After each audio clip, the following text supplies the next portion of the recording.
खास क्या है? खास रोजगार के लिए अनेक योजनाएं हैं, स्किलिंग के लिए योजनाएं हैं, मध्य वर्गीयों की सशक्तिकरण हो, विशेष करके उनकी जिंदगी में और सहूलियत आए, उसके लिए अनेक योजनाएं हैं। और देश की कोई भी देश की अर्थनीति की मजबूत स्तंभ उस देश की एमएसएमई होता है। इस बजट में ये चारों सेक्टर के लिए एम्प्लॉयमेंट, स्किलिंग, एमएसएमई और मिडिल क्लास, ये 4 फोकस एरिया है। इस बजट में पहली बार 11.11 लाख करोड़ रुपया की कैपिटल स्पेंडिंग हुई है। इस बजट में रोजगार, शिक्षा, स्किलिंग के लिए 1,48,000 करोड़ रुपया की वित्तीय प्रबंधन किया गया है। इस बजट में अनेक दिनों से जो हम लोग पूर्व भारत से आते हैं, उन लोगों की एक अपेक्षा रहती है, हमारी मेहनत से देश की अर्थनीति चलती है, कब हमारे गांव में देश की अन्य हिस्साओं की, अन्य इलाका की तुलना में हमारे भी विकास होगा। इस बार पूर्वोदय की कल्पना को बजट में स्थान देके माननीय प्रधानमंत्री जी की जो आश्वासन था, जो दायित्व था पूर्वी भारत के प्रति, उन्होंने पिछले 10 साल से अनेकों कदम उठाए हैं। लेकिन इस बार बजट में पूर्वोदय एक कल्पना देके उसको एक मजबूत कदम उसके ओर बढ़ाया गया है। बिहार, झारखंड, बंगाल, उड़ीसा, आंध्र, ये सब इलाका में ढांचागत स्पेंडिंग बढ़े, वहां की इंफ्रास्ट्रक्चर बढ़े, इसके ऊपर जोर दिया गया है। इस बजट में प्रधानमंत्री आवास योजना को महत्व दिया गया है।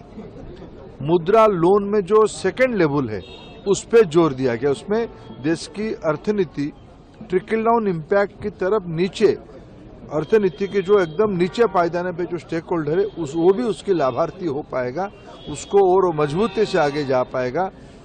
अनेक टैक्स की सहूलियत दी गई है।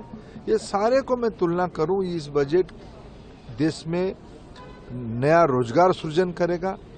Next generation skilling, upskilling, reskilling की कल्पना इस बजट में की गई है।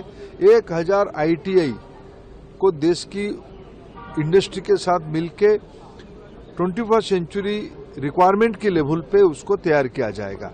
एजुकेशन लोन, स्किल लोन, अनेक युवा हितैषी कार्यक्रम इस बजट में लाया गया है। लेकिन विपक्ष का कहना है कि ये जो बजट है, ये बिहार आंध्रा सेंट्रिक बजट है और नंबर 2 की सरकार बचाने वाला बजट है। ये बजट देश की मध्यवर्गीयों के लिए है। ये बजट देश की, क्या प्रधानमंत्री आवास योजना सिर्फ बिहार और आंध्र में बनने वाला है? देश की सभी राज्यों में बनने वाला है।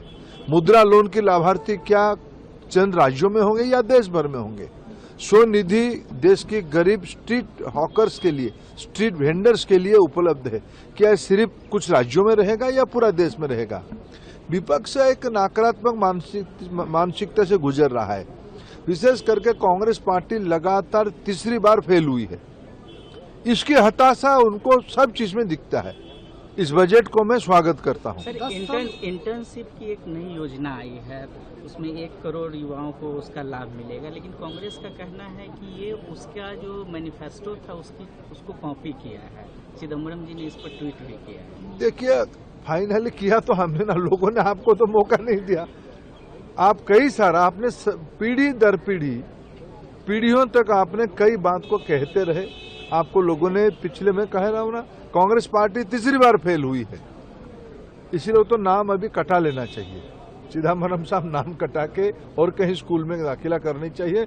लोगों ने उनको रिजेक्ट किया है, हम लोगों के लिए काम किए हैं। 10 साल में पहली बार फ्लड को भी एड्रेस किया गया है। बिहार के फ्लड से बहुत परेशानी लोगों को होती थी और इस सरकार ने 11,500 करोड़ रुपए देने का ऐलान किया है। मैंने वही कहा ना कि देश में पूर्वी भारत को महत्व मिला है। पूर्वी भारत की मेहनत का लोग देश की अर्थनीति में गति लाते हैं। उनके मन में रहता था कि हमारी इलाका कब पश्चिम जैसे, दक्षिण जैसे, उत्तर जैसे विकसित होगा।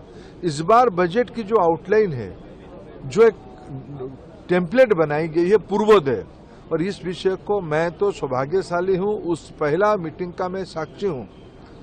उड़ीसा की एक जनसभा में 2015 में माननीय प्रधानमंत्री पूर्वोदय के बारे में पारादीप रिफाइनरी को लोकार्पित करते हुए कहा था।